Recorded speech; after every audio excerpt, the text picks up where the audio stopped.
I graduated from Gonzaga and commissioned directly into the Army and went into the 101st Airborne Division, which was deployed 5 months after I graduated to Vietnam.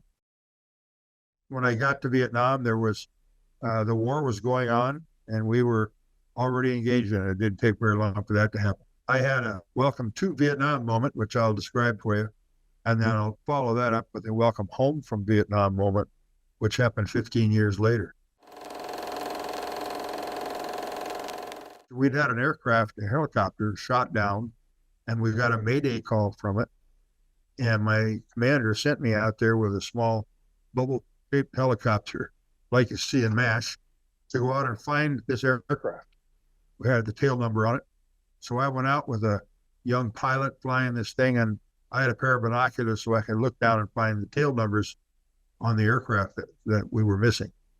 And every time we dipped down close enough so I could read tail numbers on the 9 helicopters I could find that were down, every time we get down close enough to where I could try to read the tail numbers, people started shooting at us.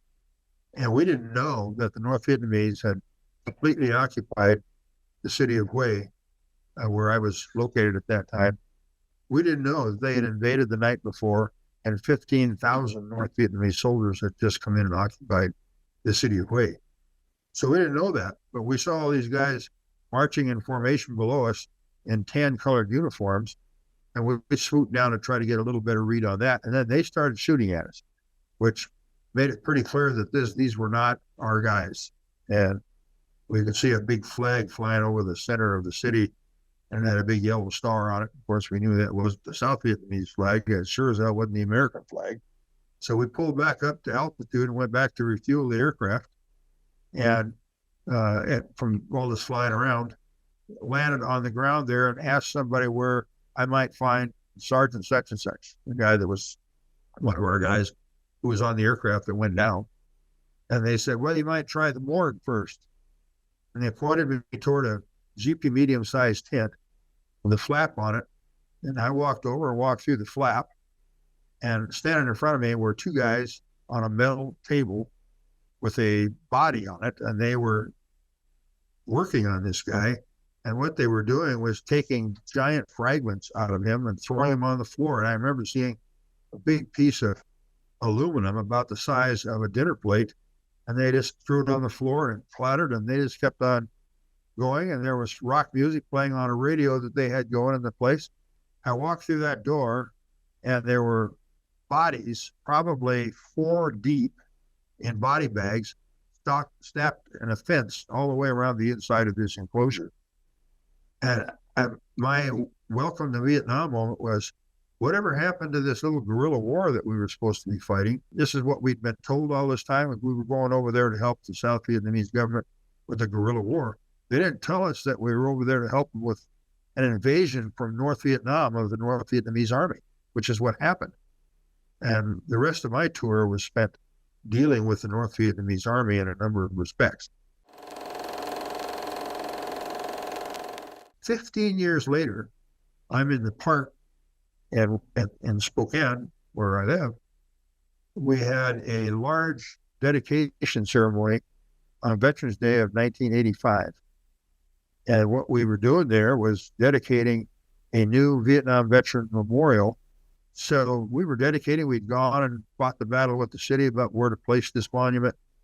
And we did. We won the battle, and they set it up in this great spot overlooking the park. After we set it up, a lot of people were there. And I walked up and down the length of line of people, Boy Scout troops, National Guard troops, Army Reserve Unit, Air Force people, all these people carrying flags, standing up with their colors, so to speak. And I wanted to walk up and down that line and check and make sure everybody was good to go and we were ready to go. So I did that, and I very quickly got onto a soldier in a dark World War II type uniform, standing at attention, holding the VFW flag from his VFW post. And I walked up to him, and I could look at him, and I see his chest, which is how soldiers kind of check each other out right away. What's on your chest? And he had all these ribbons and medals. He had some serious combat medals and a combat infantryman's badge.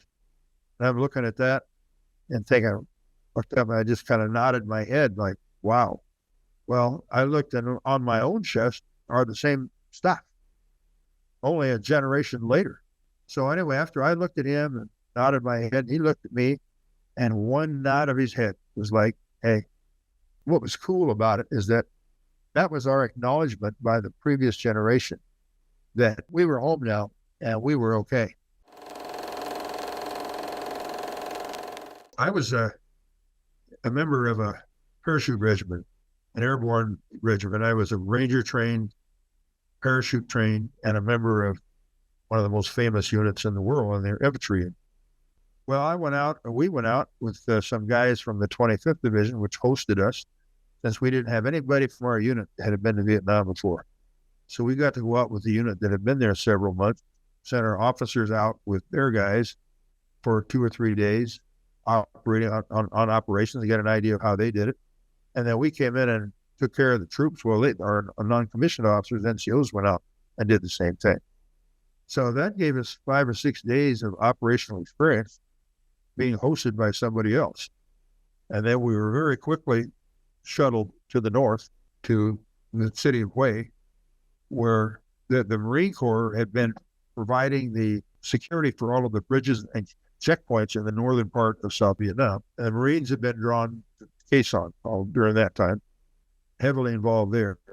They brought us up there to kind of backfill and provide security for all of these checkpoints and to kind of help out with the increasing number of North Vietnamese soldiers coming into the South. Realized where we were was only about 50 miles from Vietnam, from North Vietnam, and only maybe 25 miles from Laos, where these North Vietnamese soldiers were coming from. So we got into it pretty quick. We found out from the intelligence sources that there were 5 North Vietnamese divisions surrounding this area, and we didn't have to go very far to find them. They were right there. So that's what we did. We conducted combat operations against them in a variety of ways, and successful ones at that. And that's what we did. And that's what I did during my tour. During the first 6 or 7 months of my tour, I was a rifle company executive officer, second in command, and acted as the company commander on several operations because the commander was gone for some reason. And I was the rifle platoon leader early on as a platoon leader of a platoon of about 40 guys. I commanded the company at some very interesting times, and where there were probably 80 or 90 of us in the company that were in the field at any one time. We're moving through a particularly scary area, meaning we didn't know, our maps were not very accurate. And so we had our whole company together moving through an area that we knew there were North Vietnamese soldiers there. And I had one of my squads of about 8 guys go out on our left flank, meaning off to our left, to protect us from anything from that side. And we hadn't gone very far, and there was a serious firefight broke out between those guys and whoever it was, and it was North Vietnamese. And 3 of our guys were killed right off the bat, guys that were in spider holes or foxholes that came up out of the ground and shot our guys point blank range. That was a shock, because one of those guys was as much a friend as an officer or an NCO can be. I was a friend of his, and his name was John Gingery. He was one of the guys that was killed, and it was devastating to us that we didn't have time to react. Those guys were gone before we could do anything about it. I had another time that was kind of interesting, is that we were conducting an operation around a large village that we knew had Viet Cong sympathizers in the village, which a lot of villages did. And we were walking through this village on a very rainy day, and a big firefight occurred. And in a situation like that, the people in the middle are usually the civilians. But earlier that morning, my brigade commander had flown in on his helicopter and offloaded a British BBC correspondent to be embedded with my unit and to walk with us.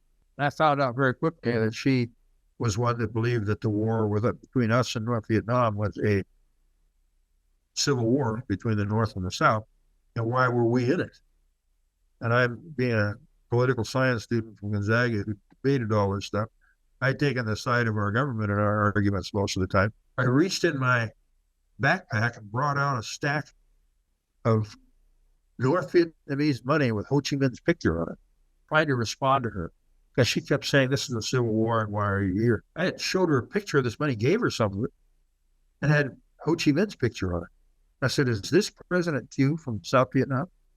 No, it didn't do much to sway her about it being a Civil War, but she took home some interesting souvenirs from her dealing with Americans in the north part of South Vietnam. But she was really a great gal. She was very nice. She was a pretty liberal reporter with a bunch of conservative paratroopers walking around out there. Oh, there's one other particularly troublesome story. Our unit was on top of this mountain that we had just taken from the North Vietnamese. I was ordered to take a patrol out to the very at the end of this ridge and occupy an ambush position to avoid North Vietnamese people crawling up that ridge against us at night. Our sister company next door put together the patrol, and they were told to march down that ridge, set up on the end of this ridge to protect everybody's back up there. They walked out about 600-700 yards, and the people in their unit started telling them and whining about it, saying, hey, we've been beating ourselves to death on this mountain. Why don't we just flop down here? We'll pretend like we went out on the end of the mountain. Well, they did. They plopped down, did the rucksack flop. They didn't put any security out there, nothing. And who comes up the ridge at night and walks right into them? As a firefight erupts, a number of guys got killed that night. What that was a massive failure of leadership by someone acquiescing to the soldiers having a rough day. Well, everybody has a rough day, but there's a price you pay for that if you don't protect yourself. A lot of guys got killed that day. I remember for this rest of my Army career, which went on forever. I still tell the story because it's so important about balancing things, what the soldiers want and need and what the mission is. And he failed all the way across the board. A bunch of guys got killed. It was a sad day. That guy was my friend. He was my roommate at the very start of our tour of Vietnam. The environment wasn't that particularly difficult. It was just dangerous. It wasn't this swampy, jungly condition there were North Vietnamese units everywhere. We didn't have horrible heat. It was hot during the spring and summer and rainy during the winter, but we were protected from that. We never had to deal with the cold because it never got cold, but it was wet and we had to learn to protect that. We couldn't build campfires at night because it was unsafe. So, we ate sea rations for the most part, and part of my job when I was the XO there was to make sure helicopters were going out with food and mail and stuff like that. As far as the environment is concerned, it wasn't anything we couldn't overcome. We would try to provide comfort for them. We try to get hot chow sent to them in the field instead of sea rations. And we had cooks in the rear area. If we got a helicopter available, we could put them in these what are called mermite cans. Everybody listening to this knows what those are, but they're kind of like vacuum sealed cans to keep stuff hot. And we'd send food to them in the field so they get a hot meal. They even we'd even be able to send out a couple of cases of beer at time when you average maybe one per person. And we even did that. We can do it. And making the mail, that the mail gets out there, that laundry gets in and out of there. So as the XO of the company, I was either in the field with them or making it happen in the rear. The first sergeant of the company and I alternated back and forth. I'd go to the field and he'd stay back and do all the beads and bullet stuff, or I'd do it and I'd stay back and do that, and he would go to the field. So, and beads and bullets is just that. We had to make sure that, that people were supplied with ammunition and all of that on a regular basis. So I wrote the awards citations for guys who did their thing. Yeah, I did mention that I ran ranked 2 Medals of Honor citations. Both of them were recommended to be Silver Stars, went to division headquarters, who promptly sent them back and said, hey, this is Medal of Honor stuff, man. You need to rewrite this. So I had to do those. I had to go from scratch. We didn't know anybody else had Medals of Honor. This was World War II stuff. There weren't Medals of Honor coming out of Vietnam. So I did. I wrote up with the witness statements and everything else. And Clifford Sims, Staff Sergeant Clifford Sims, and Sergeant Joe Ronnie Hooper were the two Medal of Honor guys. That Sergeant Sims jumped on a hand grenade in our command post, saved a bunch of people's lives. And Sergeant Hooper, who was from the Moses Lake area right out where we live here, he and another guy jumped into a line of fighting positions, a bunker line, with North Vietnamese soldiers and killed 27 of them, some of them with bayonets. So it was kind of a colorful time there too. But these guys, this were rewarding. This was serious Medal of Honor stuff for both of them. But we didn't know that. So we rewrote them. I rewrote them and submitted them, and they both got it at the White House. And Sergeant Sims, his wife got it posthumously, of course, from being on the grenade. But Hooper had become as much of a friend too, being kind of locally near where we're from here. It was an amazing thing. He went on to, I've been recommended for a second one for other things that he did after his time with us. So those are kind of highlights of the good things that you do too. But when your job is to make sure these soldiers are recognized for what they're doing for their country and for what they did for us, saving our necks. Yeah, it's a big part of my job, which I relished and successful. And a lot of guys were rewarded with some awards. I hope I got even a big percentage of them. I hope I did. My very first day on the job as the XO of this company, the company had gone out on a patrol trying to maintain contact with North Vietnamese Army. So I asked the company commander if I could go along, and he said, no, I want you to stay here and take care of the wounded guys that are being taken back in and replacements that are coming out. I said, I got it.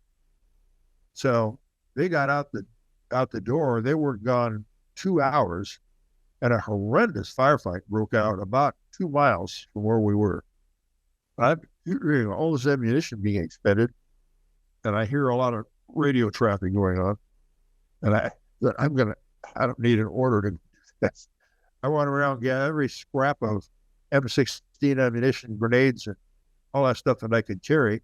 There were 3 or 4 guys who were ambulatory wounded guys that could walk. And we literally ran out to this location carrying, and they're wide open field. If there were anybody out there waiting for us, we'd have been dead. But it was wide open.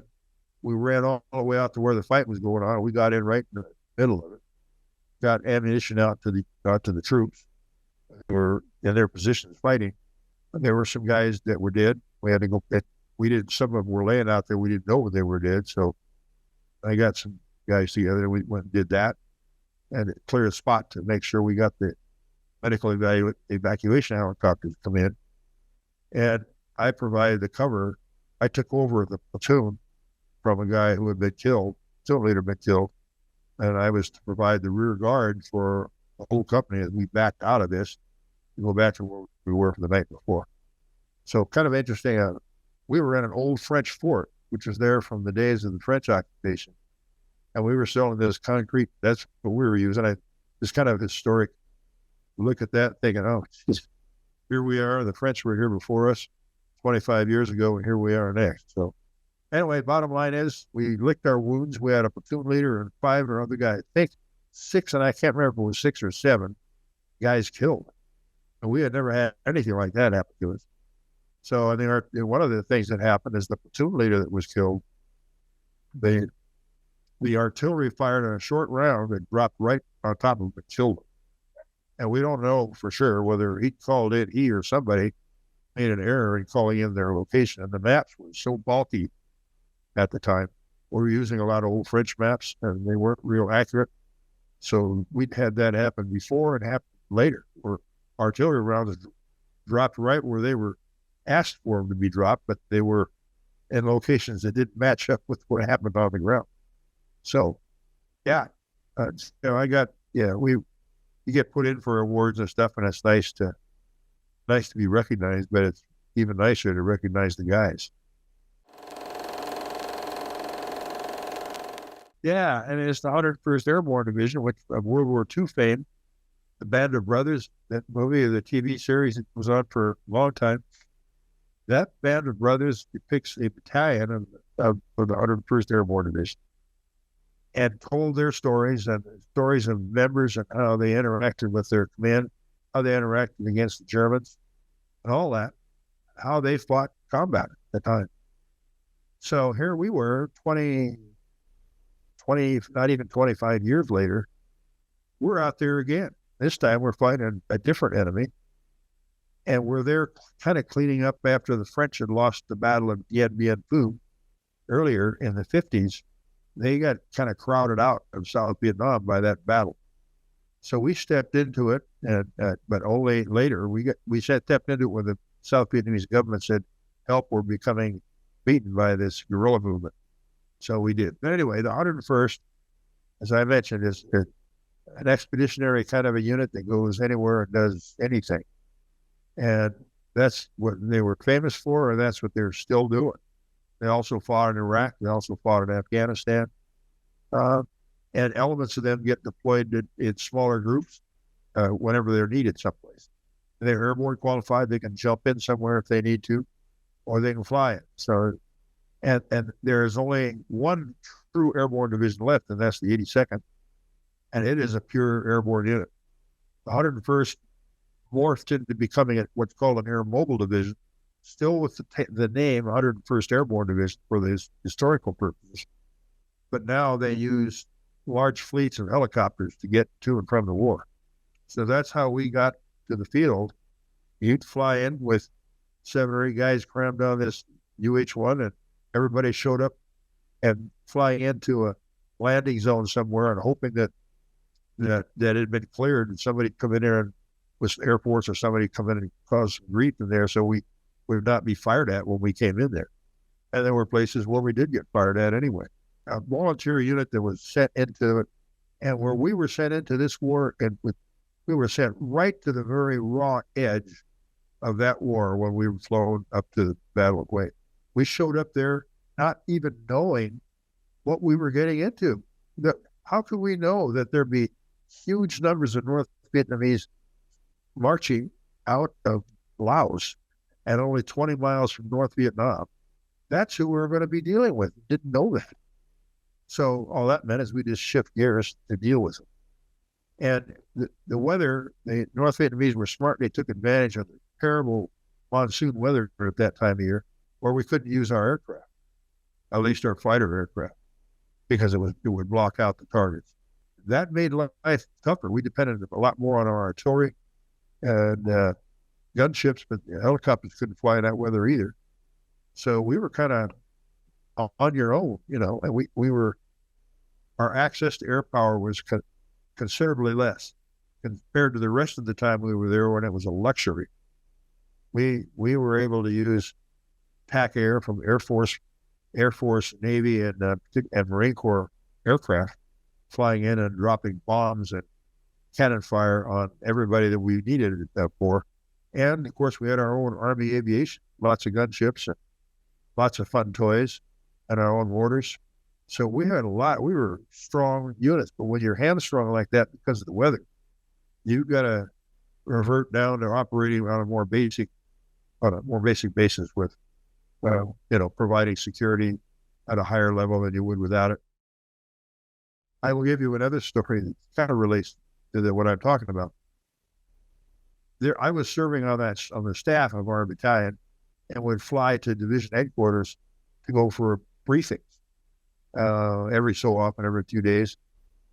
And I remember first time I flew on the CH-47 helicopter, which is the Chinook. That aircraft is IFR. In other words, it flies in the fog, and it has radar. That's why we were using it to fly down there. And I remember this conference was over, and I was told about all these NBA units and what we were doing about it. And on the way back, this helicopter flew to the ammo dump at the division headquarters with us on the aircraft. The crew chief says, everybody off and go grab your personal 155 artillery round and carry it back on this aircraft. And everybody didn't care what your rank was. We went out and grabbed a 155 artillery round, which weighs over 100 pounds.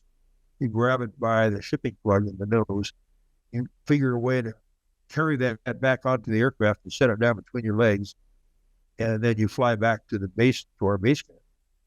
And then when you get to the base camp, they land at the ammo dump where all our artillery tubes are located, and you carry your artillery round off and give it to the guys that are the crews for the guns. And I say, well, our logistics we're really saving time and effort here. There's nobody flies anywhere without carrying and providing a way of providing artillery support like that, which I'd never heard of anything like that before or since. So, but that was a pretty wise use of using the resources, and that artillery is what kept us all alive. So, pretty good idea to do that. If you're operating in an unknown area where you don't know where they are, your formations are spread out a lot, and you have flanks. You have people operating on your flanks to protect you from, and even some people perhaps protecting you from the rear. But in the meanwhile, you're moving forward with your force until you make contact with the enemy, ascertain how strong they are, where are they, what do we need to deal with them, and then we do it. And if we need help, we call some, and helicopters show up with more reinforcements. So we operated these larger formations. When you're in a restricted area, like you're in a jungle environment, you're brought much closer together to provide security in the dark out there. And the same way, if you're in the mountains someplace, it's luxury to send people way out to provide security and identify problems before you get there. But that's what it is. It's a risk. So, but you kind of feel your way into it, and after the longer you've been there, it's easier to feel your way into it. And we were not hunting a V-shape as we've been trained. We were fighting a conventional North Vietnamese army. And they were pretty good at what they did. Not good enough, but they were pretty good. I had great respect for them. I remember we had just completed a very, very successful large operation where we brought in a number of units where we'd surrounded a regiment of North Vietnamese soldiers.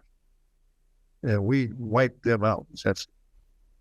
I remember sitting in my command post, CP, and we'd taken 5 North Vietnamese prisoners, and they were sitting tied up together right near where I was sitting. We were waiting for the MPs to come and take them someplace. And I lit up a cigarette, smoked at that time. And I remember a voice in almost perfect English said, "Lieutenant, can I bum a cigarette?" I listened. There's nobody there. I said, "Excuse me?" And it was a North Vietnamese prisoner who wanted a cigarette. And I, having had no reason not to give him one, I did. I gave him one, and he said, "Thank you." And he got drafted into the North Vietnamese army. He was from Saigon and had a wife and 2 kids, whose pictures he showed me.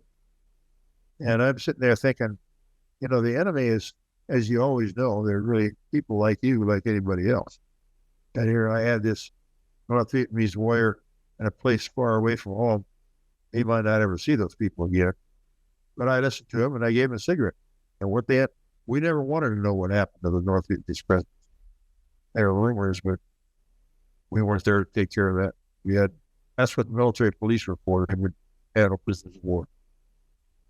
So, like I say, it's just one of those kind of water in your face kind of, whoa, hello, these people are just people. They're just like us, the same problems and issues. And I will just tell you, the biggest thing about battle is maintaining control over what's going on, and with your own soldiers or what the other guys are doing, and being prepared to respond accordingly by moving some of your own people up, by how much fire you bring on top of it, whether you're using aircraft and how you protect your soldiers, what aircraft are being used to bomb the bad guys. It seems pretty easy to let that get out of hand if you're not paying real close attention to it. I remember, give you an example, like extremely different. I went to the British Army Staff College later on in my career. And I remember we were laying out tactical plans for how we were going to do this thing with the British Army. And I would ask them, I said, well, how are you doing for what's your support plan? What's your air support plan? What about your artillery fire plan? Well, they operate on a much skinnier support system than we do. They were looking at me like I was speaking in a foreign tongue, but they're talking, and these guys didn't have a clue. They had a few Harrier jets that they deployed forward to help them with air support, but nothing like that mammoth amount of support. We had aircraft carriers floating around the Gulf of Tonkin that would deliver massive numbers of fighters carrying big bombs. The Nang Air Force Base was close by. Thailand was close by. And then we had the B-52 strikes. But the Brits, they didn't have anything like that. And they were the most developed country of all right after the war. So for me to be speaking Greek, they were envious, of course, of what we had. And they were fascinated to hear how we used it. Well, they were motivated, first of all. They were fighting a civil war. They were invading South Vietnam to get the ugly American out and to take over the corrupt South Vietnamese government. That was their mission. And they were pretty well trained. They weren't, by the time they had gone into Laos and marched south, been bombed by B-52s and everything else, by the time they got to wherever they were going, usually quite a ways further south.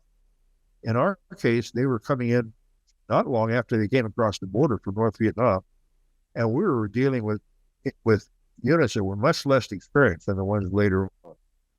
So I'm not saying that was a piece of cake, but they were well led. Their soldiers were courageous, and they were mighty little guys. We had the greatest respect for them. The cool thing is that Americans are trained to use this huge system of not just of firepower, but of logistics. Everything that you need comes in, and you need to plan for it. We have this magnificent logistics system. There's 10 logisticians supporting it for every soldier that's in the field. Massive support operation. And that includes medical. So all that is, we have the luxury of having that behind us. And it's a massive amount of combat power that American units have. And we're trained in how to use it now than we were, just like we were then. Well, I came back to Fort Lewis. I was assigned to Fort Lewis in just south of Seattle. I came back and there were demonstrations and all that, but I was a regular Army officer, and my job was to go to work every day and do it. The demonstrations were that the war should end, and I came home, and it was still pretty early in the war. It was still right at the end of '68, so I was there 69, 70s, and early 70s before the war came to an end. I watched the war escalate in the number of Americans that were there, and watch how all of this unfolded. After I came home, I was still a member of the active Army, so I watched all of this unfold. The Army was hard at the time. The draft was still going on, so guys definitely didn't want to go to Vietnam. And so there's all the hassles. Are people going to Canada or something? It didn't involve me. And whatever choices people made, that was theirs. I had mine, but mine was from a narrower perspective. So I couldn't judge anybody on their own choices about that. Well, American leadership training system is good no matter where you go. It just becomes you're being trained to acclimate to and apply, I guess, tactics and methods to the environment you're going into. I went to the Army Ranger School, which not everybody does, but they send leaders to the Army Ranger School. That was far and away the best preparation for small unit operations that I could imagine. To this day, I still think that. So I had the benefit of that. And as a lieutenant who's a leader of combat soldiers, having the Ranger training prepares you for the moments that you're going to have commanding soldiers during some difficult times. Because the Ranger School is not just to teach you how to be a commando, it teaches you how it artificially creates stress under a variety of circumstances to see how you do. It artificially created stress on everything from operating at night, which you did a lot, in the dark, trying to maintain control on side hills in the North Georgia mountains or in the swamps down in Florida. by the time you get out of the Ranger School, it doesn't matter where you're going, you've been there.